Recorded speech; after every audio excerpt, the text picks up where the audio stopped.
This video explains all about the Haiti earthquake, and you can see some images there. Yeah, so you've got the presidential palace there destroyed, the home of the Haitian Parliament. You can see buildings on fire, rubble on the streets here from the earthquake. You can see various bits of the buildings collapsed and so on, and the human cost of the disaster as well from the United Nations. There was a massive human cost to this disaster.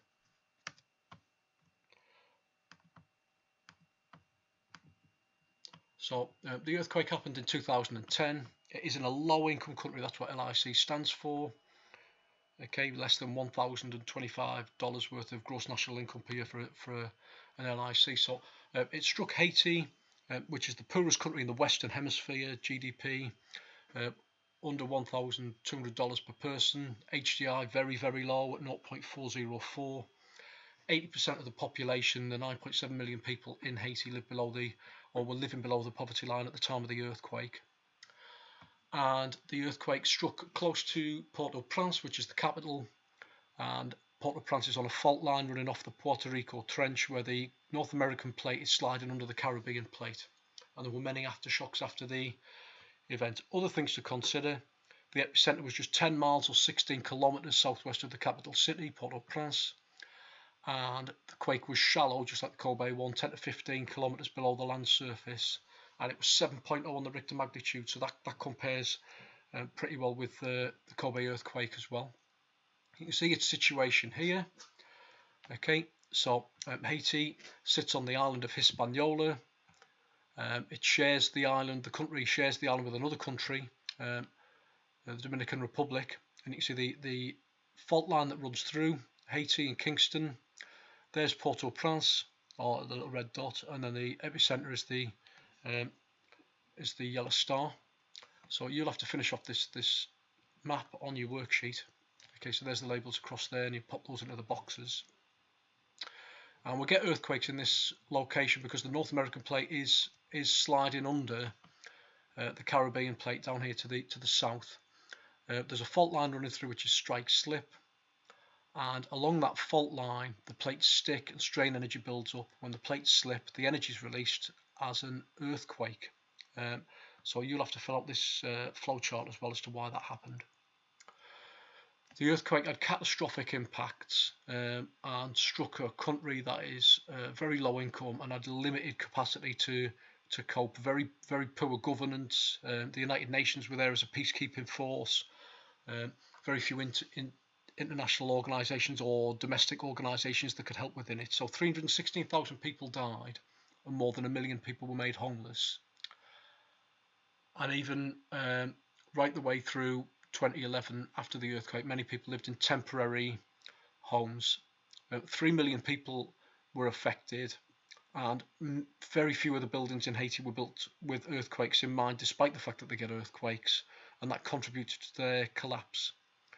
The government of Haiti estimated that 250,000 residences and 30,000 commercial buildings would be collapsed or severely damaged, and the port and other major roads and communication links were damaged, so that really had a big impact. And the clothing industry, which accounts for 2/3 of Haiti's exports, was damaged, and they reckon that about 1 in 5 jobs were lost in that industry. And roads were littered with cracks and fault lines. In terms of responses, the initial response was pretty catastrophic and rubbish.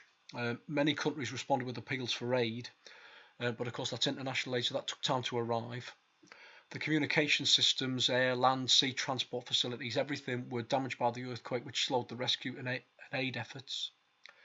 There was much confusion over who was in charge, okay, and that hampered the early relief work. The morgues were overwhelmed. Rescues tailed off. Supplies, medical care and sanitation became priorities as those tailed off.